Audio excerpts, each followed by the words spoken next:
10 మంది శిష్యులు పైన ఉన్నారు. ఈ 10 మంది శిష్యుల్లో సడన్గా వాళ్ళు భయపడుతూ ఉన్నప్పుడు యేసయ్య ప్రత్యక్షమయ్యాడు. ప్రత్యక్షమయ్యి మీకు సమాధానం కలుగునుగాక, మీకు సమాధానం కలుగునుగాక అని చెప్పి వారి మీద ఊదాడంట. ఊదంటే అలా ఊదినప్పుడు వారందరూ కూడా పరిశుద్ధాత్మతో నింపబడ్డారంట. నింపబడటమే కాకుండా మీకు నేను అధికారం ఇచ్చి ఉన్నాను. దేనికి? మీరు వెళ్ళండి, నా తండ్రి నన్ను ఎలా పంపించాడో నేను మిమ్మల్ని పంపిస్తున్నాను. నేను మీకు అధికారం ఇచ్చి ఉన్నాను. నేను మీకు పాపములను క్షమించే అధికారమును ఇచ్చి ఉన్నానని ఆ 10 మంది శిష్యులతో చెప్పాడు. ఇది సంతోషకరమైనటువంటి వార్త కాదా? సంతోషకరమైన వార్త. అందుకు 10 మంది శిష్యులు ఎంతో ఉప్పొంగిపోయారు. అయితే ఈ 10 మంది శిష్యులు, సపోజ్ ఇప్పుడు మనం అందరం ఉన్నామనుకోండి, మనం అందరం ఉండంగా సడన్గా యేసుప్రభుల వారు ప్రత్యక్షమయ్యారు. ఇప్పుడు రాని వాళ్ళు ఉన్నారు, ఈ వారంలో రాని వాళ్ళు ఎవరు ఉన్నారు, అప్పుడు వాళ్ళ ఫీలింగ్ ఎలా ఉంటుందండి? మనం అనుకుంటాం వాళ్ళు రాగానే, మీరు రాలేదు పోయిన వారము, మాకు యేసయ్య ప్రత్యక్షమయ్యాడు, మేము కన్నులారా ఆయనను చూచాము, ఆయన ఎలా ఉన్నాడంటే, ఆయన మహిమ ఎలా ఉందంటే, ఆయన వస్త్రాలు ఎలా ఉన్నాయంటే అని ఆయన గురించి చెప్తా ఉంటే రాని వాళ్ళ ముఖాలు చూస్తే ఎలా ఉంటాయండి? మేము మిస్ అయిపోయాము అనే బాధ ఉంటుంది కదండి. అయితే ఇక్కడ అదే సందర్భం జరిగింది, కానీ రియాక్షన్ మాత్రం అలాగా లేదు. రియాక్షన్ అట్లా లేదు. ఈ 10 మంది శిష్యులు సంతోషపడిపోయి ఇప్పుడు తోమా వచ్చాడు. తోమా వచ్చిన తర్వాత, ఇదిగో నువ్వు లేవు, నువ్వు మిస్ అయిపోయావు, యేసయ్య ప్రత్యక్షమయ్యాడు, సమాధానం కలుగునుగా కానీ 2 సార్లు చెప్పాడు, మాకు అధికారం ఇచ్చాడు, మా మీద పరిశుద్ధాత్మ ఊదాడు, మమ్మల్ని వెళ్ళమన్నాడు, మీరు ఎవరినైతే క్షమిస్తారో వాళ్ళ పాపములు క్షమించబడతాయి, ఎవరినైతే పాపాలు ఉండనిస్తారో వారి పాపాలు ఉండనిస్తాయని దేవుడు చెప్పాడంటే వెంటనే యేసు ప్రభువుతో వెంటనే ఆయన సహవాసం చేశాడు. 3.5 సంవత్సరములు ఆయనను వెంబడించాడు. ఆ సహవాసంలో ఎన్నో అద్భుత కార్యాలు చూశాడు, ఎన్నో మేలులు పొందుకున్నాడు. ఇప్పుడు తోమా ఏం చేయాలి? ఒక విశ్వాసులం నార్మల్గా ఉన్న మనకే ఎంత బాధ కలుగుతుందో. ఒకవేళ ఆ స్థితిలో, ఆ తోమా స్థానంలో మనముంటే ఏం చేస్తామండి? కింద పడిపోయి మోకాళ్ళ మీద పడి, అయ్యో నా యేసయ్య నేను మిస్ అయిపోయానే, నేను చూడలేకపోయానే, దేవాది దేవుని కోసం ఇన్ని సంవత్సరాలు.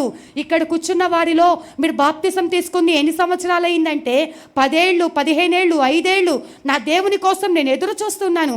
ఒక్కసారి కూడా కలలో కూడా ఆయనను చూడలేదే, ఒక్కసారి చూస్తుంటే ఎంత బాగుండేది. అన్ని వారాలు వస్తున్నానమ్మా, అన్ని వారాలు వస్తున్నాను, కరెక్ట్గా ఆ ఆదివారమే నేను మిస్ అయ్యాను, ఆదివారమే మిస్ అయ్యానని మనం ఎంతో గుండెలు బాదుకొని ఏడుస్తామండి. కానీ తోమా సింపుల్గా నేను నమ్మను, ఆయన వచ్చాడంటే నేను నమ్మను అన్నాడు. అలా అని తోమా ఏమైనా చెడ్డవాడా? కాదు, అపోస్తులలో ఒకడు, యేసయ్యను వెంబడించినటువంటి వాడు. అలా అని చెడ్డవాడు కాదు, పరిశుద్ధుడు. అప్పటికి ఎన్నో తోమాని పంపించినప్పుడు, యేసుప్రభుల వారు ఉన్నప్పుడు ఎన్నో కార్యాలు తోమా ద్వారా కూడా జరిగాయి. కానీ ఆయన చేసిన మిస్టేక్ ఏంటంటే సమయానికి ఆ స్థలములో లేడు. దేవుడు ఈ సందర్భాన్ని బట్టి మనతో మాట్లాడుతున్న మాట ఏంటంటే, రక్షణ పొందిన నాట నుండి దేవుని పిల్లలమైన మనం అందరం ఎలా ఉండాలంటే అలర్ట్గా ఉండాలి, సిద్ధపాటు కలిగి ఉండాలి, నడుము కట్టుకొని ఉండాలి. నిద్రపోయే సమయం కాదు, నిర్లక్ష్యంగా ఉండే సమయం కాదు. ఈ గడియ కాకపోతే ఆయన ఏ గడియ వస్తాడో తెలీదు. ఎవ్వరికి వాళ్ళుగా మేము సిద్ధపాటుగా ఉన్నాం, అయ్యా నీ స్వరమును నిన్ను చూడాలని మేము సిద్ధపాటుగా ఉన్నాము అన్న వాళ్ళు ఆ ప్రత్యక్షతను, ఆ మహిమను పొందుకుంటారు. మిస్ అయిపోయిన వాళ్ళ పరిస్థితి.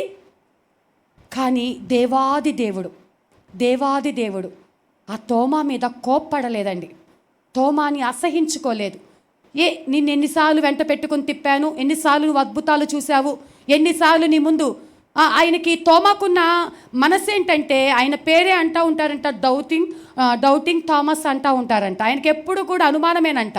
అది అంటూ ఉంటారు తోమాని, డౌట్ అని అనుమానం అంటూ ఉంటారు. అంటే ఆయన ఎన్ని విషయాలలో అనుమానించాడు అంటే, ఎన్ని విషయాల్లో అనుమానించాడంటే, యోహాను సువార్త 11వ అధ్యాయము, యోహాను సువార్త 11వ అధ్యాయం కనుక మనం చూసుకున్నట్లయితే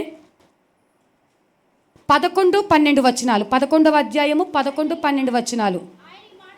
ఆయన ఈ మాటలు చెప్పిన తరువాత, మన స్నేహితుడైన లాజరు నిద్రించుచున్నాడు, అతన్ని మేలు కొలుప వెళ్ళుచున్నానని వారితో చెప్పగా శిష్యులు, ప్రభువా అతడు నిద్రించిన ఎడల బాగుపడునని. ఇక్కడ మొదటిసారి ఈ మాట అన్నది ఎవరంటే తోమా అని లేఖనాలలో, ఆయన అపోస్తుల గురించి రాసిన పుస్తకాలలో రాయబడి ఉంది.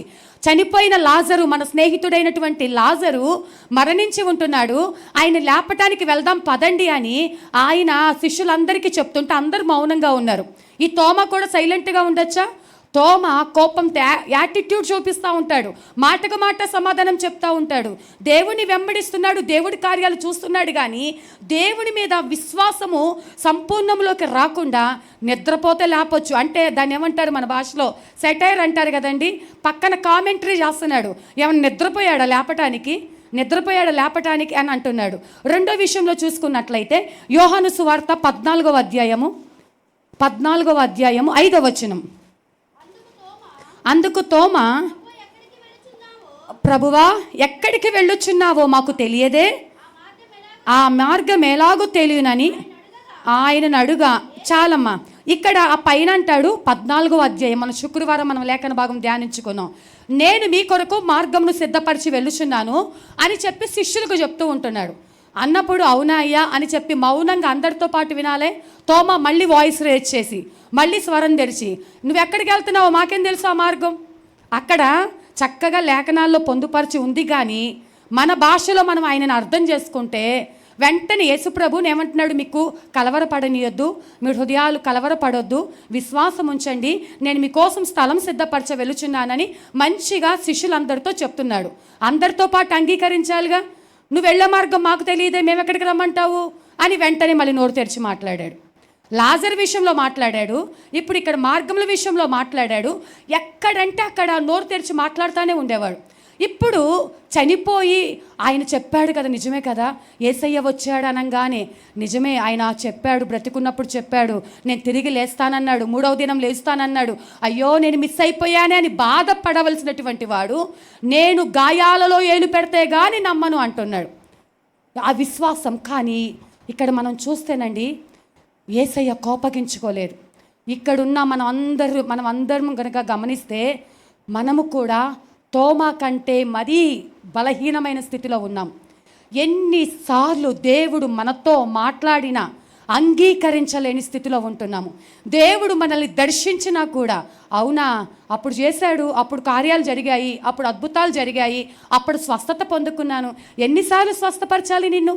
ఇప్పటికి ఎన్నిసార్లు మేళ్ళు పొందుకున్నావు నువ్వు దేవుని దగ్గర? అయినా కానీ అసలు ఏమి జరగనట్టుగా, ఏమి చూడనట్టుగా, ఏమి పట్టనట్టుగా, మళ్ళీ సమస్య వచ్చేసరికి దేవుడి దగ్గరకు వచ్చేసరికి అసలు ఈ నిర్లక్ష్య స్వభావంతో ఉంటున్నాం. కానీ మన దేవుడు ఎలాంటి వాడు అంటే, ఆయన ప్రేమ ఎలాంటిదంటే, ఇప్పుడు ఈ యేసయ్య అనుకుంటా ఉంటారు, తండ్రి దగ్గరికి వెళ్ళి, తండ్రి దగ్గరికి వెళ్ళి తోమా నన్ను చూస్తే కానీ నమ్ముతాడంట, నేను మరలా ఒకసారి వెళ్తాను, తండ్రి దగ్గర తండ్రికి నచ్చ చెప్పి ఏమని చెప్పాడు, ఒక్కసారి వెళ్ళొస్తాను అని చెప్పి ఆరోహణమై వెళ్ళవలసినటువంటి వాడు మళ్ళొక్కసారి 8 దినాలకు వారు ఆ గదిలోనికి వచ్చి ఇప్పుడు తోమాని పిలుస్తున్నట్టు తెలుసు. దేవుడికి తెలుసు అన్నమాట, ఎవరికి ఇక్కడ ఉన్నటువంటి మనలో ఎవరు సంపూర్ణమైన విశ్వాసంతో ఉన్నాము, ఎవరు బలహీనమైన స్థితిలో ఉన్నాము, ఎవరు నటన జీవితంలో ఉన్నాము, ఎవరు ఏ స్థితిలో దేవుని దగ్గరకు వచ్చాము, ఏమీ లేకపోయినా కంప్లీట్గా దేవుడి మీద ఆధారపడి దేవుని ఆరాధిస్తున్నామా, అవసరాల కోసం దేవుని దగ్గరకు వస్తున్నామా, నువ్వు దేనికోసం ఈ స్థలంలో ఈరోజు ఇప్పుడు ఇక్కడికి వచ్చావో దేవునికి తెలుసా అండి. హల్లెలూయా. నీ మనసులో ఉన్న ఆలోచన తెలుసు. అక్కడ 11 మంది శిష్యులు ఉన్నారు. ఈసారి యేసయ్య అంట నీ కోసం బ్రతిమలాడి ఒక్కసారి తోమా దగ్గరికి వెళ్ళొస్తాను. ఎన్నిసార్లు చూస్తావు, ఎన్నిసార్లు చెప్తావు వాళ్ళతో? ఒకవేళ తండ్రి కోపగించుకోవచ్చు, వాళ్ళు నిన్ను వెంబడించారు కదా, అప్పుడే చూడాలి కదా, అప్పుడే నమ్మాలిగా, అప్పుడే విశ్వసించాలి కదా, ఇప్పుడు మళ్ళీ ఎందుకు అంటే, లేదు నాన్న ఒక్కసారి వెళ్తాను, ఒక్కసారి వెళ్ళి నా కుమారునికి నన్ను నేను మహిమపరుచుకుంటానని చెప్పి 8 దినాలకు మళ్ళీ మనం చదువుకున్న లేఖన భాగం అదేనండి, మళ్ళీ తిరిగి 8 దినాలకు ఆ మూసి ఉన్నటువంటి ఆ గది లోపలికి వెళ్ళి ఎవరికైతే అనుమానం ఉందో దేవునికి తెలుసు కాబట్టి ఇప్పుడు డైరెక్ట్గా పేరు పెట్టి పిలిచి, తోమా ఇదిగో నా గాయాలు, ఇదిగో నా గాయాలు, నా బల్లెపు పోటు ఇదిగో, ఇదిగో నా చేతులు మేకులు గుర్తులు ఇదిగో, ఇప్పటికైనా నమ్ముతావా? ఆ మేకులు గుర్తులు ఇదిగో. మనం అనుకుంటున్నాం తోమ ఎంత కఠినాత్ముడు, ముందే గాయాలైన ఆ చేతిలో ఏలు పెట్టి అప్పుడు నమ్ముతాడా అని అనుకుంటాం. కానీ నువ్వెందుకు నమ్మటం లేదు? తోమాని అనుకుంటున్నాం సరే, మరి మన పరిస్థితి ఏంటి? ఇప్పటికీ నమ్మని స్థితిలో, ఇప్పటికీ ఆధారపడని స్థితిలో, ఇప్పటికీ విశ్వసించని స్థితిలో మనం చేసే ప్రార్థన చేస్తూనే ఉంటాం. మళ్ళీ ఎక్కడో ఒక మూల డౌటు, అపనమ్మకము. జరుగుతుందంటారా, నిజమేనంటారా, అవుతుందంటారా అని అపనమ్మకముతో ఉన్నటువంటి మనము. అయితే తోమాని దర్శించినటువంటి దేవుడు ఈరోజు నిన్ను దర్శించడానికి సిద్ధంగా ఉన్నాడు. హల్లెలూయా. ఏమైపోయాడో తెలుసా? తోమా దర్శించిన వెంటనే ఒక గొప్ప మిషనరీగా మార్చబడ్డాడు. భారతదేశము ఇంత కఠినమైన పరిస్థితుల గుండా ఇప్పుడు ప్రయాణం చేస్తుంది. కానీ అసలు భారతదేశపు క్రైస్తవ పితామహుడు ఎవరు? మన భారతదేశానికి యేసయ్యను పరిచయం చేసింది ఎవరు అంటే ఈ తోమా గారేనండి. హల్లెలూయా. ఈ తోమా గారే అంత మనం అనుకుంటా ఉంటున్నాం, కానీ ఆ దేవుడే మనల్ని, ఆ యొక్క తోమాను మన దగ్గరికి పంపించి మన జీవితాలలో కార్యం చేసి ఉంటున్నాడు. నిజమే, ఆయన ఒక్కసారి దర్శిస్తే నీ స్థితి మార్చబడుతుంది. ఇక్కడ ఉన్నటువంటి నిన్ను దేవుడు దర్శించాడు, అందుకే ఈ స్థలంలో నీవు ఉన్నావు. హల్లెలూయా. ఆయన దర్శించకపోతే నువ్వు ఈ స్థలానికి రాలేవు. దర్శించబడినటువంటి నీవు ఇప్పుడు ఏమని ప్రార్థన చేయాలంటే, అయ్యా తోమాని దర్శించావు, తోమా స్థితి మార్చబడింది. నిజమే, అనుమానమే, కానీ మా భారతదేశంలోనికి క్రైస్తవ్యాన్ని తీసుకొచ్చాడు. నిజమే, అనుమానమే, అనేక సందర్భాల్లో నేను క్వశ్చన్ చేశాడు, కానీ ప్రాణాలను పెట్టడానికి సైతం వెనక తిరగలేదండి. హల్లెలూయా. ఆయన తనను తాను అర్పించుకునే ఒక హతసాక్షిగా మారిపోయాడు. మనం ఉండగలమా మన ప్రాణాలను పెట్టడానికి? ఒక చిన్న కష్టం వస్తేనే కావాలంటే దేవుని విడిచిపెట్టేస్తాం, కావాలంటే మందిరం మానేస్తాం అంటాము. కానీ తోమా అంటే ప్రాణం పెట్టడానికంట దేవుడి మాటను అంగీకరించాడు. మొదటగా వచ్చి భారతదేశంలో అడుగుపెట్టి కేరళ మలబారు ప్రాంతంలో కొన్ని సంవత్సరాలు, క్రీస్తు శకం 52-58 ఆ యొక్క సంవత్సరాల మధ్యలో కేరళలో కొంతకాలం ఆయన కొన్ని సంవత్సరాలు పరిచర్య చేసి ఆ తర్వాత తమిళనాడుకు వెళ్ళి అక్కడ వ్యతిరేకమైనటువంటి పరిస్థితుల మధ్య ఈరోజు నువ్వు నేను యేసయ్య అంటున్నాం. ఇప్పుడు మనం భయపడుతున్నాం ఏమంటే, అయ్యో ఇప్పుడు క్రైస్తవేతరులు మనల్ని బాధ పెడుతున్నారే, మనల్ని దూషిస్తున్నారే, మనల్ని గాయపరుస్తున్నారు అనుకుంటున్నాం. ఇప్పుడు నీకు కష్టం కాదు, ఇప్పుడు నీకు శ్రమ కాదు, ఇప్పుడు నీ కన్నీరు కాదు. నీ కొరకు హతసాక్షులు ముందుగానే రక్తాన్ని చిందించారు. హల్లెలూయా. ఈరోజు నువ్వు ఇంత సౌఖ్యంగా దేవుని సన్నిధిలో రక్షణ పొంది కూర్చొని దేవుని వాక్యం వింటున్నామంటే మన భక్తి కాదండి, మన కోసం మన పితరులు కార్చిన కన్నీరు, వారు చిందించిన రక్తము, వారు చేసినటువంటి ఆ యొక్క ప్రాణ త్యాగము, ఈరోజు మనం క్షేమంగా కూర్చొని ఆ వాక్యాన్ని మనం వినగలుగుతున్నాము. ఆయన ప్రేమను మనం పొందుకోగలుగుతున్నాము.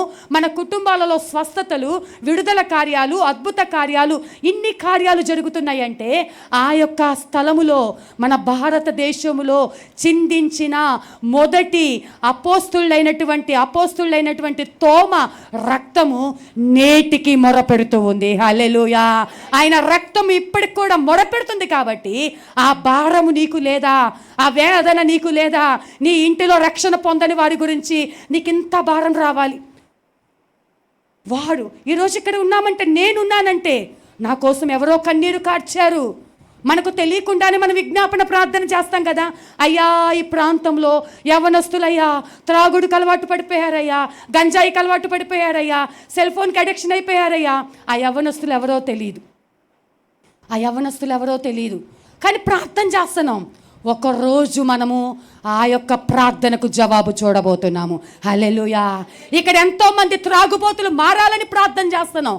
ఏ త్రాగుబోతు పేరు మనకు తెలీదు, వాళ్ళెవరో మనకు తెలీదు, వాళ్ళు ఏ కులమో ఏ గోత్రమో లేకపోతే ఏ ఇంటి వారో ఏ పనులో మాకు తెలియదు. కానీ మనం ఏం చేస్తున్నాం? దేవుని బిడ్డలం విశ్వాసంతో, అయ్యా త్రాగుడు విడిపించయ్యా, అయ్యా యాక్సిడెంట్లు తప్పించయ్యా, ఆత్మహత్యలు తప్పించు ప్రభువా అని చెప్పి నువ్వు చేసే ప్రతి ప్రార్థనకు రేపు పరలోకంలో దేవుడు, ఇదిగోమ్మా నువ్వు ప్రార్థించావుగా, నీ ప్రార్థనకు ఫలము చూడు అని నీ ప్రార్థనకు జవాబులు ఆయన పరలోకంలో చూపించబోతున్నాడు. హల్లెలూయా. నువ్వు చేసిన ప్రార్థనలకు ఎన్ని ఆత్మల రక్షణ పొందాయో మనకు తెలియకుండానే ఇప్పటికి మనం ఎన్ని ఆత్మలను రక్షించామో. హల్లెలూయా. ఎంత సంతోషం అండి. మనకు తెలియకుండానే మన ప్రార్థనకి ఎంత విలువ ఉందా, మన ప్రార్థనకి ఎంత శక్తి ఉందా. మనం ప్రార్థన చేస్తుంటే ఎక్కడెక్కడో ఆత్మహత్యలు చేసుకోవాలనుకున్న మనసు మారిపోతుందంట. ఎక్కడెక్కడో యాక్సిడెంట్ అయ్యి చనిపోవాలనుకున్న వాళ్ళు కండ్రెప్పపాట్లు తప్పిపోతున్నారంట. అమ్మో దేవుడు కాపాడాడని అనుకుంటా ఉంటాం కదా, దేవుడు కాపాడాడని నీ కోసం ప్రార్థన చేస్తున్నారు, అందుకే దేవుడు నిన్ను కాపాడాడు. ఇలా ఎన్నో సమయాలలో నువ్వు ప్రతి పరిస్థితి నుంచి కాపాడటానికి కారణం నీ కోసము కార్చిన కన్నీరు, నీ కోసం చేస్తున్న ఉపవాస ప్రార్థనలు. మనమందరం ఉపవాస ప్రార్థనలు ఉంటాం కదండి. 40 దినాల ఉపవాస ప్రార్థన మళ్ళీ మనం మొదలు పెట్టుకోబోతున్నాం.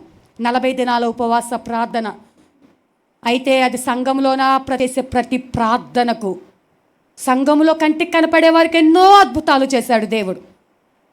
గతంలో మీకు తెలుసు, మీరే ప్రత్యక్ష సాక్షులు. ఎంతోమందికి ఉద్యోగాలు, ఎంతోమందికి వివాహాలు, ఎన్నో స్వస్థతలు, ఎన్నో అద్భుతాలు అన్నీ కూడా మనం కన్నులారా చూచి ఉంటున్నాం.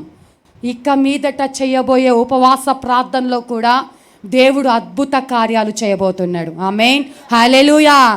అయితే మనం ఏం చేయాలంటే మన ప్రార్థనకు జవాబు పొందుకోబోతున్నాం అన్న ఒక ధైర్యంతో, విశ్వాసముతో, అయ్యా మా కళ్ళ కనపడే ఒకళ్ళు ఇద్దరు గురించా ఇంత ప్రార్థన కాదు, మీరు చేసే ప్రార్థన ధూపం వలె. గత వారం మనము దేవుని సన్నిధిలో ధ్యానించుకున్నాం. మన ప్రార్థన ధూపం వలె దేవుని సన్నిధికి చేరుతుంది. మన ప్రార్థనకు దేవుడు జవాబు సిద్ధపరిచి ఉంటున్నాడు. అలాగే తోమా ప్రార్థన అంగీకరించిన దేవుడు నీ ప్రార్థన, నా ప్రార్థన అంగీకరిస్తున్నాడు. ఈరోజు ఒక్కసారి నిన్ను దర్శించినప్పుడు నువ్వు ఆ యొక్క ప్రత్యక్షతను పోగొట్టుకున్నావేమో, మళ్ళీ తిరిగి నువ్వు కన్నీరు కార్చు. తోమా అయితే గుండెలు బాదుకోలే, కానీ నీకు గుండెల్లో భారం రావాలి.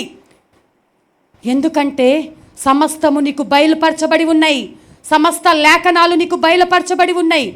ఎలా ఏడవాలంటే, అయ్యా ఒక్కసారి నన్ను దర్శించు ప్రభువా, అయ్యా నా భర్తను ఒక్కసారి దర్శించయ్యా, నా భర్త బలహీనతలను నాయనా విడిపించయ్యా, నా కుమారుని దర్శించయ్యా, లోకం నుంచి విడిపించయ్యా.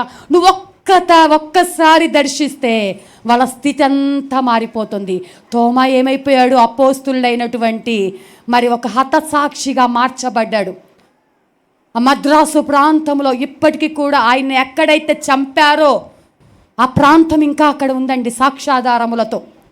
అన్ని అబద్ధాలు కాదు, కల్పిత కథలు కాదు, నీ కోసం రక్తం చిందించిన వారి ప్రాణ త్యాగము. అది నిర్లక్ష్యంగా కాకుండా ఈ పరిశుద్ధ దినమున, ఈ బల్లారాధన సమయంలో దేవుని సన్నిధిలో మనమందరము కూడా ఆ యొక్క త్యాగాన్ని జ్ఞాపకం చేసుకుంటూ ముందుకు సాగుదాం. అయితే ఆ ప్రార్థన మనకి ఎలా భారం రావాలంటే, అమెరికా దేశంలో ఒక తల్లి ఉందంటండి. అమెరికా దేశంలో ఒక తల్లి, ఆమెకు విధవరాలంట. ఆమెకు 13 మంది కుమారులంట. ఆమె సంఘములో విధవరాలు అయినప్పటికీ మంచి పరిచర్య చేస్తూ ఉండేదంట. అయితే ఇలా పరిచర్య చేస్తూ ఉండగా ఒకానొక సమయంలో ఒక ఆఫ్రికా నుంచి ఒక మిషనరీ వచ్చి, మా దేశమునకు రావడానికి ఎవరైనా మరి మిషనరీస్గా మేము తర్ఫీదు ఇస్తాము, ఎవరైనా సిద్ధంగా ఉంటే మా వెంట రావచ్చు అని చెప్పి ప్రకటిస్తారంట. వేల మంది సంఘములో ఎవరు ముందుకు రారంట. అయితే ఈ పరిచర్య చేసే విధవరాలు ఉంది కదా ఒక తల్లిగారు, ఆ తల్లిగారంట, నేనున్నానయ్యా, నా కుమారుణ్ణి నేను పంపిస్తాను, నాకు 13 మంది కుమారులు, నా కుమారుణ్ణి పంపిస్తాను అంటే దేనికైనా సిద్ధంగా ఉండాలి. మిషనరీ అంటే మామూలు సంగతి కాదు. దేనికైనా సిద్ధంగా ఉండాలంటే మొదటి కుమారుణ్ణి పంపించిందంట. మొదటి కుమారుణ్ణి పంపించాక అక్కడ ఆ పరిచర్య చేస్తూ ఆ యొక్క అడవి ప్రాంతంలో ఉన్నాడు. ఏమైపోయింది అంటే ఆ యొక్క అడవి జాతి ప్రజలు మొదటి కుమారుణ్ణి చంపేశారంట. ఆ తర్వాత మళ్ళీ రెండోసారి ఎవరైనా ఉన్నారంటే ఎవరు భయపడి రాలేదంట. ఈసారి రెండో కుమారుణ్ణి పంపించిందంట, మళ్ళీ చంపేశారు. ఇంకా ఎవరైనా ఉన్నారంటే సంఘంలో ఎవరు రాలా, మళ్ళీ తల్లే వచ్చింది. అట్లా మొదటి కుమారుడు నుంచి చివరి 12 మంది కుమారులు ఒకళ్ళ తర్వాత ఒకళ్ళు పోగొట్టుకుంటానే ఉంది. మనకంత బలం ఉందా? అంత శక్తి ఉందా? 100 మంది పిల్లలున్నా, 50 మంది పిల్లలున్నా, ఒక్క పిల్లల్ని కూడా మనం పోగొట్టుకోవడానికి సిద్ధంగా లేము. కానీ ఆ తల్లి అందరిని పోగొట్టుకుంది. ఈసారి ఆమెను అడగలేదంట, అమ్మా నువ్వు చెప్పొద్దు, నువ్వు చెప్పొద్దు, ఈసారి నీకున్నది ఇంకొక కొడుకు మాత్రమే మిగిలాడు, 13వ కొడుకు మాత్రమే ఉన్నాడు, ఈ కొడుకును పంపిస్తా, నువ్వు చెప్పొద్దు అని చెప్పి ముందే సేవకుడు చెప్తున్నాడంట. చెప్తుంటే ఆ పరిచర్య చేసే తల్లి అంటుందంట, నాకున్న 12 మందే కాదు, 13వ కొడుకు కూడా నా యేసయ్య పక్కన ఉండాలి. హల్లెలూయా. అలా 13వ కొడుకును కూడా పంపించేసింది. ఆయన్ని కూడా చంపేశారు. ఇప్పుడు మళ్ళీ వచ్చాడు ఆయన. ఇప్పుడు ఈ తల్లి దగ్గర ఎవ్వరు లేరు. ఒకటే ఏడుస్తుంది. ఈ సంగతి తెలిసిన పత్రికా విలేకరు వాళ్ళందరూ వచ్చి, అమ్మా మీ 13 మంది కుమారులను పంపించావంటగా నువ్వు ఆ ప్రాంతానికి, 13 మంది చచ్చిపోయారంటగా, నువ్వు అందుకే బాధపడుతున్నావు కదా, నువ్వు అందుకే వేదన చెందుతున్నావు కదా అని చెప్పి అడిగితే, మైకు పెట్టి దగ్గర అడిగితే ఆ తల్లి చెప్పిన సమాధానం ఏంటో తెలుసా? 13 మంది కుమారులు నా యేసయ్య పక్కనున్నాడు, 14వ వాడు కూడా ఉంటే బాగుండేది, 14వ కొడుకు లేనందుకు నేను ఏడుస్తున్నానంట. చప్పట్లు కొట్టి దేవుని నామమున మహిమపరుద్దాం. అటువంటి విశ్వాసం ఎంతమందికి ఉందండి? నీ పిల్లల్ని ఇవ్వద్దులే, పిల్లల్ని ఇవ్వమంటే చంపడానికి ఇవ్వమని కాదు, దేవుని పరిచర్య కోసం ఎంతమంది పెంచుతున్నాము. దేవుని సేవ చేయటానికి మందిరంలో ఊడువు, పాటలు పాడు, ఆరాధన చేయి, పట్టాలు పట్టు, నీళ్లు పట్టు, కుర్చీలు తెయి, భోజనాలు వడ్డించు, ఇస్తరాకులు తీసివేయి. ఇదంతా పరిచర్య కాదా? సరే, ఈ పరిచర్య అంతా నీ కంటికి కనపడేదే, కనీసం ఈ పరిచర్యలో కూడా పాలు పంపులు పొందవా? హతసాక్షులైన వారు ఆ రోజు మన భారతదేశానికి వస్తేనే ఎంతోమంది చంపేశారు. ఎంతమందిని కాల్చి చంపారు, ఎంతమందినండి దేవుని బిడ్డలను చిత్రహింసలకు గురి చేసి. మీరు చదువుకోండి, హతసాక్షుల జీవితాలు వినండి, చూడండి. వ్యర్థమైనవి చూసే బదులు అప్పుడన్నా మనకు రోషం వస్తుంది, మనకు రోషం రావాలి, సిగ్గు రావాలి మనకు. ఎందుకంటే మనలో ఎంత నిర్లక్ష్యంగా తిని పడుకోవటమే, లేకపోతే మన ఉద్యోగాలు చేసుకోవటమే, మన వ్యాపారాలు చేసుకోవటమే అనుకుంటున్నాం. అలా మన గురించి వేరే వాళ్ళు అనుకున్నట్లయితే ఇలా మనం ఉండేవాళ్ళం కాదు. ఇప్పటికీ కూడా మనకంటే ముందు వరుసలో కొంతమంది సేవకులు ఉన్నారు. కొంతమంది సేవకులు దేనికోసమో తెలుసా? అటు నార్త్ సైడ్ అంటండి, నువ్వు సువార్త చెప్పావని నిన్ను చంపేస్తాం, నిన్ను ఇంట్లో ఉండనివ్వము, కత్తులతో నరికిన వాళ్ళు, కెరసనాలు పోసి తగలబెట్టిన వారు, బల్లెములతో పొడిచిన వారు, బ్రతకుండగానే చర్మం ఒలిచిన వాళ్ళు ఎప్పుడు కూడా వెనకడుగు వేయలేదంట దేవుని పని చేయటం కోసం. మరి నీకు నాకు ఎంత భారం రావాలండి? ఒకటే చెప్తున్నా, మిమ్మల్ని ఏదో మందిరంలో పని చేయమని కాదు, దేవుడి పని ఆసక్తి ఉండాలి.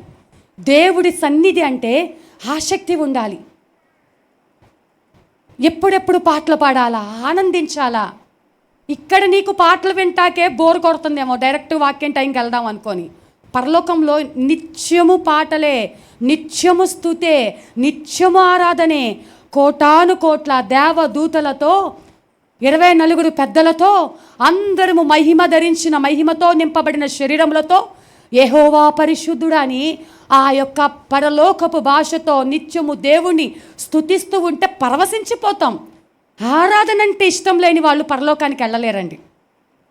ఆరాధన అంటే బోరుగానో కష్టంగానో ఎప్పుడైపోతుందో, నేను ఉన్నాను అలాగే, నేను ఒప్పుకుంటున్న పరిశుద్ధ స్థలంలో నిలబడి.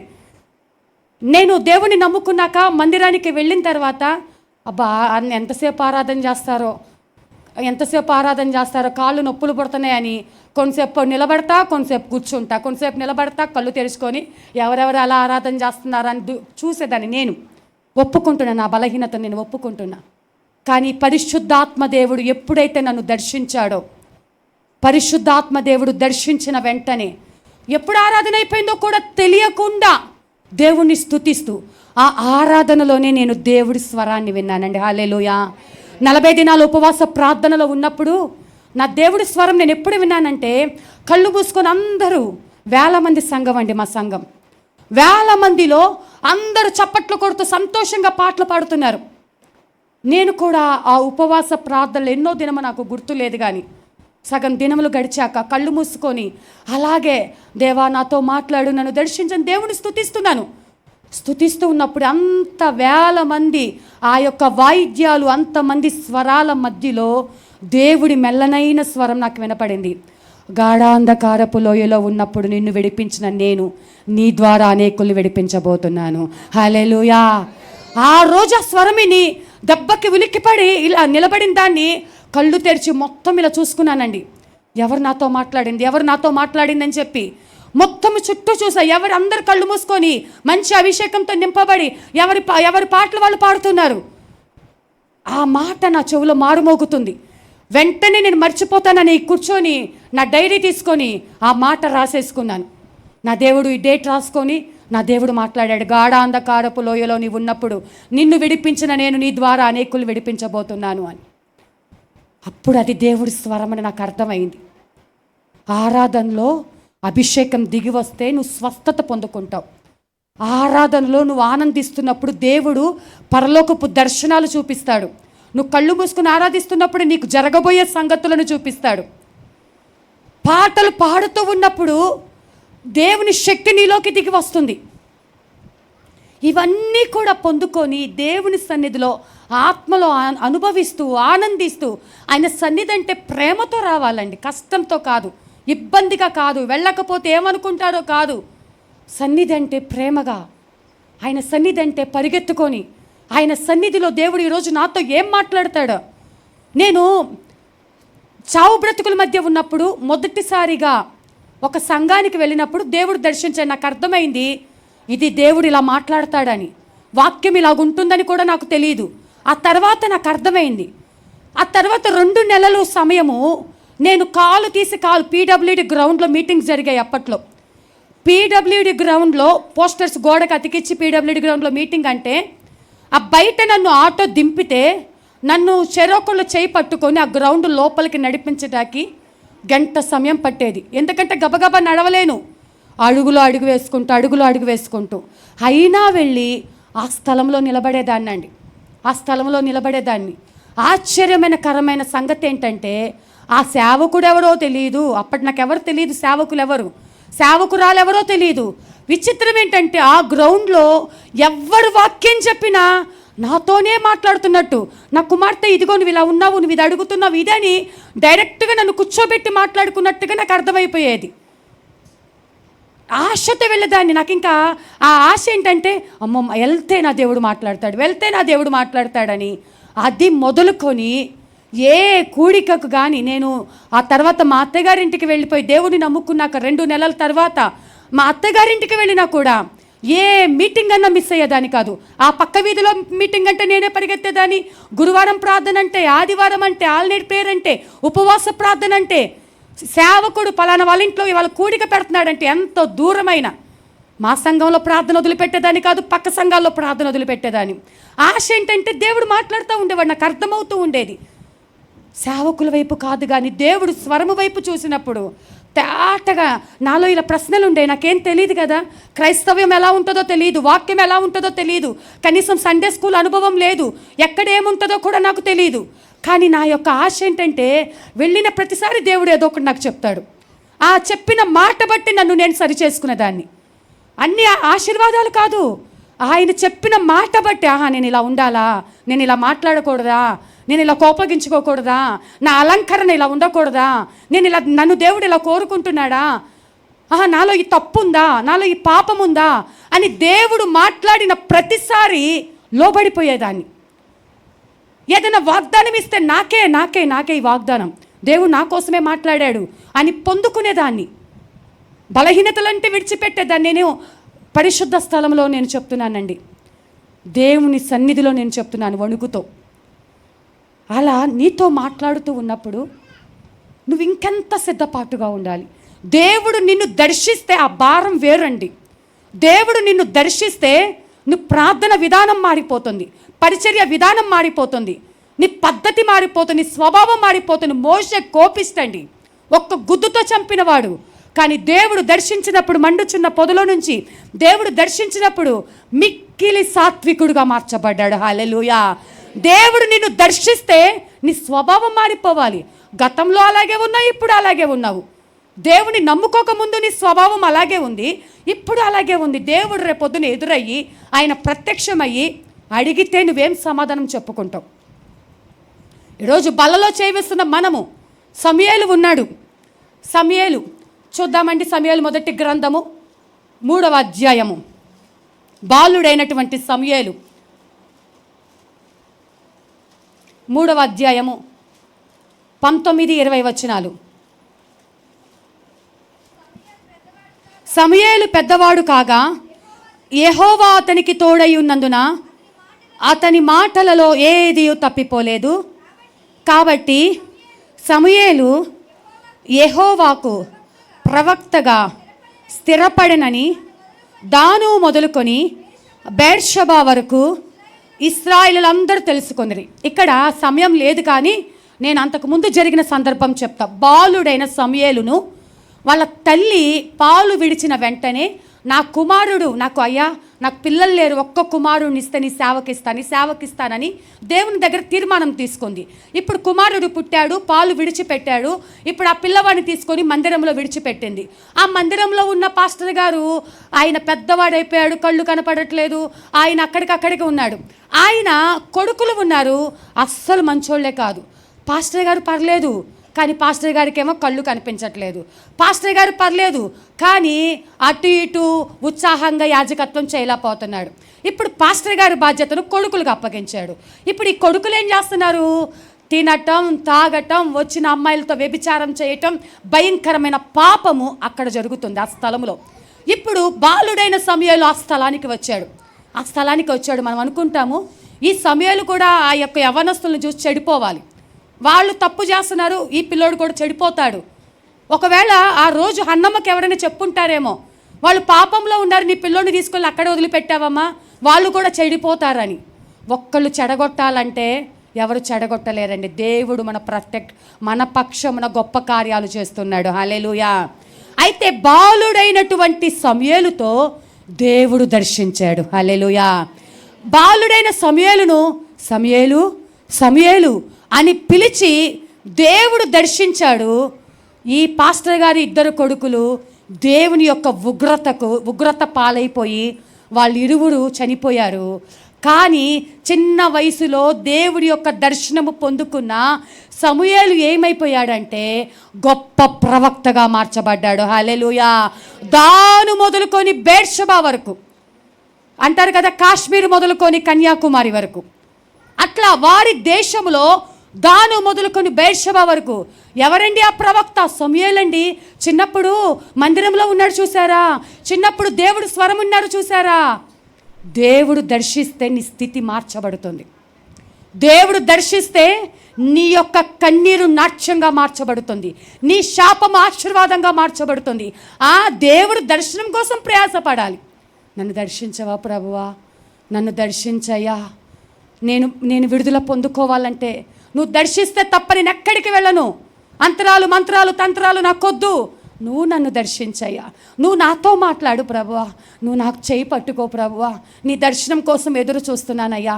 దానికోసం ఉపవాసాలు ఉంటావా, మోకాళ్ళ మీద పడి ఏడుస్తావా, గుండెలు పాదుకుంటావా, నువ్వేం చేసుకుంటావో నీ ఇష్టం. కానీ దేవుడు దర్శనం పొందుకోవాలి అంటే నీకు నువ్వుగా ప్రార్థన చెయ్యాలి. ఆ రోజు తోమా కోసము తండ్రిని బతిమలాడుకొని యేసయ్య మరొకసారి వచ్చాడు. ఈరోజు మళ్ళీ నిన్ను దర్శించడానికి ఆయన సిద్ధంగా ఉన్నాడు.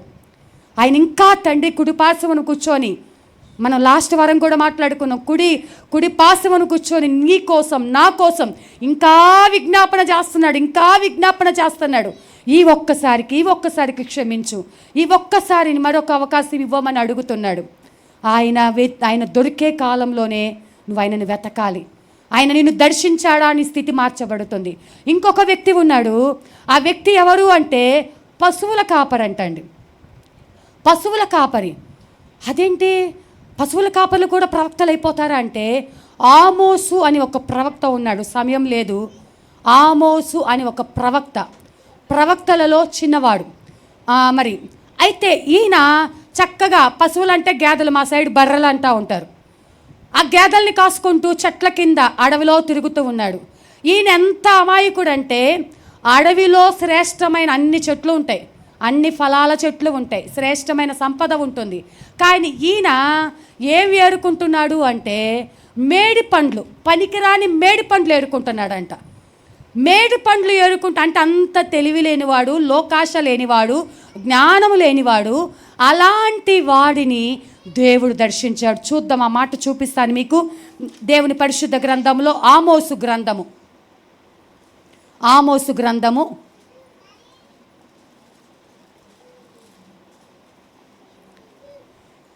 7వ అధ్యాయము 14-15 వచనాలు, పేజీ నెంబర్ 759. అందుకు ఆమోసు అమజ్యాతో ఇట్లా నేను ప్రవక్తనైనను కాను, ప్రవక్త యొక్క శిష్యుడైనను కాను, కానీ పశువుల కాపరినై మేడు పండ్లు ఏరుకొని వాడను. నా మందలను నేను కాచుకొనుచుండగా యెహోవా నన్ను పిలిచి, నీవు పోయి నా జనులకు ఇశ్రాయేలు వారికి ప్రవచనం చెప్పమని నాతో సెలవిచ్చాను. చాలమ్మా. ఇక్కడ ఆమోసు ప్రవక్త ఏమని ఊహించుకున్నాడా? నేను ప్రవక్తనైపోతాను, నేను ప్రవచించేస్తాను, నేను పెద్ద పాస్టర్నైపోతాను, పెద్ద పాస్టర్ గారిని అయిపోతానని ఊహించుకుంటే ఎవరు సేవకులు అవ్వరండి, కోరుకుంటే ఎవరు అవ్వరు.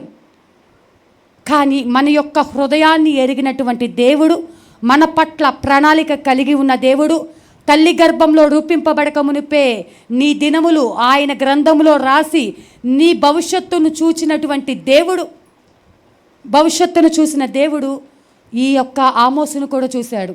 ఆమోసు పశువులు కాచుకుంటున్నాడు, మేడి పండ్లు ఏరుకుంటున్నాడు, అమాయకంగా ఉన్నాడు. కానీ అలాంటి ఆ వ్యక్తితో యెహోవా ప్రత్యక్షమయ్యాడంట.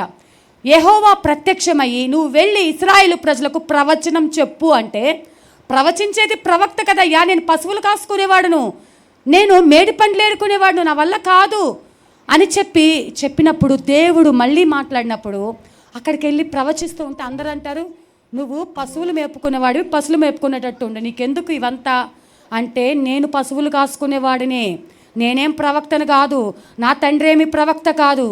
నేను ఆ స్థితిలో ఉన్నప్పుడు నా దేవుడు నన్ను దర్శించి నువ్వు వెళ్ళి చెప్పు అన్నాడు. ఇశ్రాయేలు ప్రజలను హెచ్చరించు అన్నాడు, ఇశ్రాయేలు ప్రజలతో మాట్లాడు అన్నాడు.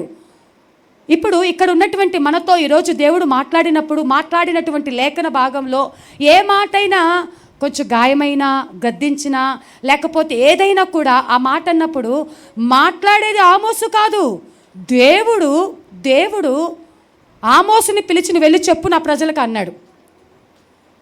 పశువుల కాపరైనా, నన్నైనా, ఇంకొకరినైనా దేవుడు చిత్తం జరిగించడానికి ఆయన ఎన్నుకొని ఆయన ప్రణాళికలు నెరవేర్చుకుంటాడు. హల్లెలూయా. అది నువ్వే కావచ్చు, నీ పిల్లలే కావచ్చు, నీ ఇంటిలో నుంచి నిశ్చయముగా మిషనరీలు లేపబడతారు, సువార్థికులు లేపబడతారు, సేవకులు లేపబడతారు. నువ్వు ఆశతో, అయ్యా ఆ భారం నాకు కావాలి, నా ఇంట్లో ఒకరు నీ కోసం యాజకత్వం జరిగించడానికి ఒకరు కావాలి, లేదు నన్ను వాడుకో ప్రభువా, నీ పని నేను చేస్తాను, నాకు చదువు రాదు పర్లేదు, జ్ఞానం లేదు పర్లేదు, ఏమీ రాకపోయినా, ఏమీ తెలియకపోయినా దేవుడు వాడుకోవాలంటే నీ హృదయంలో ఆ భారం ఉంటే, ఏం భారం? నేను మంచి సూటు బూట్ వేసుకొని, లేకపోతే మంచి తెల్లచీర కట్టుకొని, ఒక కారు వస్తే కారు ఎక్కి మీటింగ్కి వెళ్తా, ఆ ఆశ కాదు. ఒక్క ఆత్మనైనా రక్షిస్తానయ్యా, ఒక్క ఆత్మకైనా సువార్త ప్రకటిస్తానయ్యా. ఈ వారంలో ఒక సాక్ష్యం నాది. చిన్నదే దేవుడు నన్ను గద్దించాడు. ఎవరో యూట్యూబ్లో సాక్ష్యాలు చూశారంట. సాక్ష్యం చూసి నన్ను ఆన్లైన్లో నా సాక్ష్యాన్ని పంచుకోమని అడుగుతున్నారు. మీద మీటింగ్లలో బిజీగా ఉంటాము, అక్కడ ఇక్కడ ప్రార్థనలను తిరుగుతూ ఉంటాం. సాయంకాలం ప్రార్థన ఉంది, చాలా ప్రార్థనలో హడావుడిగా ఉండేటువంటి నేను ఆన్లైన్లో ఎవరో వాళ్ళు నాకేం పరిచయం లేదు, ఫోన్ చేసి అమ్మ మీ సాక్ష్యం ఆన్లైన్లో చెప్పరా, మాకు ఇలా మస్కట్, కువైట్, ఇలాగ అన్ని దుబాయ్, ఇండియా ఇలా అన్ని దేశాల నుంచి యాడ్ అవుతారని అడిగారు. నేను గర్వంతో మరి ఇంకా ఏదన్నా నాలో ఏదైనా ఉండొచ్చు, దేవుడు నన్ను క్షమించును గాక, నేను ఆమెకి చెప్పాను నాకు టైం కుదరదండి, నేను బిజీగా ఉంటాను, ఇంకా ఎవరినైనా మాట్లాడతాను అని చెప్పాను. ఫోన్ పెట్టేశాను. కూర్చొని అలా ఉంటే నా దేవుడు నా లోపల నుంచి మాట్లాడుతున్నాడు. అదే మీటింగ్కి అయితే వెళ్తావే అందరూ చూస్తారనా, మీటింగ్కి అయితే వెళ్తావే కానికి వస్తుందనా, ఇక్కడ నువ్వు మాట్లాడితే నేను కార్యం చేస్తాను అని మాట్లాడితే నా చెంప మీద నన్నే కొట్టినట్టుగా నాకు అనిపించి మళ్ళీ నేనే వాళ్లకు మెసేజ్ పెట్టాను. అమ్మ ఈ ఫ్రైడే నేను తీసుకుంటాను, నెక్స్ట్ ఫ్రైడే వేరే పాస్టర్ గారిని మాట్లాడతాను అని చెప్తే వాళ్ళంతా సంతోషపడిపోయారు. దేవుడు మాట్లాడటం అంటే ఒక గంభీరమైన స్వరంతో, యెహోవాను నేనే కాదు, నీ లోపల నుంచి నీకు దేవుడు హెచ్చరిస్తాడు. నన్ను హెచ్చరించాడు. నువ్వు బిజీగా ఉన్నావా, శుక్రవారం నైట్ కదా మీటింగు, పగలు 3 నుంచి నీకేమైంది, దేవుడు నాతో మాట్లాడు కదా, 3 నుంచి ఏమైంది, నేను చెప్పి తర్వాత సాయంకాలం ప్రార్థనకి సిద్ధపడొచ్చు కదా, 1 గంట సమయం నేను దేవుని కోసం వెచ్చించవచ్చు కదా అనుకొని దేవుడు మాటకు భయం వేసిందండి నాకు. నేను చేసిన తప్పు అని ప్రభువా నన్ను క్షమించు. అది పెద్ద మీటింగ్ అయినా ఆన్లైన్ మీటింగ్ అయినా, అక్కడ 10 మంది ఉన్నా 1000 మంది ఉన్నా నీవు నన్ను నిలబెట్టుకున్నావు, నేను నీ పని చేస్తానని చెప్పి ఆ రోజు అక్కడ సాక్ష్యం పంచుకున్న ఎంతమంది అయిపోయిన తరువాత సంతోషముతో కన్నీటితో వాళ్ళ యొక్క సాక్ష్యాలు, ఈ యొక్క సాక్ష్యాన్ని బట్టి మేము పరిచర్య చేసే సేవకులం, మేము బలపరచబడ్డాము, ఇదిగో బలహీనతల్లో ఉన్న మేము బలపరచబడ్డాం. అనేక దేవుడు వాళ్ళతో ఎలా మాట్లాడాడు, ఒక్కొక్కరు వాళ్ళ సాక్ష్యాలు మళ్ళీ తిరిగి ఫీడ్బ్యాక్ నాకు ఇస్తున్నప్పుడు ఈ కార్యాల కోసం కదా నన్ను గద్దించి స్థలంలో నిలబెట్టావు, దేవునికి మహిమ, హల్లెలూయా. దేవుడు మాట్లాడుతున్నప్పుడు వెంటనే లోబడిపోవాలి. బాలుణ్ణి దర్శించాడు, ప్రవక్తగా మార్చబడ్డాడు. పశువుల కాపరిని దర్శించాడు, ప్రవక్తగా మార్చబడ్డాడు. సమరయ స్త్రీని దర్శించాడు. ఎవరు 5 భర్తలు ఉన్నారు, ఇంకా ఆమెకి ఒకవేళ దేవుడు దర్శించకపోతే 6వ భర్త కోసం వెళ్ళేదేమో. కానీ ఎప్పుడైతే దేవుడు దర్శించాడో గొప్ప సువార్థికురాలుగా ఊరు మొత్తాన్ని కదిలించింది. హల్లెలూయా. 5 భర్తలు ఉంటే ఏమంటారండి, వ్యభిచారిని అంటారు. 5 భర్తలు ఉంటే లోకంలో ఒక పాపి అంటారు, లెక్కలేని జీవితం, హీనమైన జీవితం. కానీ దేవుణ్ణి దర్శించాడు ఒక్కసారిగా. ఆయనకి దాహం అన్నాడు, ఈమె దాహం కోసం వచ్చింది, వీళ్ళిద్దరు కాదు కానీ జరిగిన కార్యము ఊరి మొత్తానికి దాహం తీర్చే గొప్ప స్థితిని దేవుడిచ్చి ఉంటున్నాడు. హల్లెలూయా. సమరయ స్త్రీ స్వార్థికురాలుగా మార్చబడింది. చివరిగా ఇంకొక మాట ఏంటంటే సౌలు పౌలుగా మార్చబడ్డాడు. గర్వంతో వెళ్తున్నాడు, నన్ను ఎవరు ఆపలేరు అనుకుంటున్నాడు.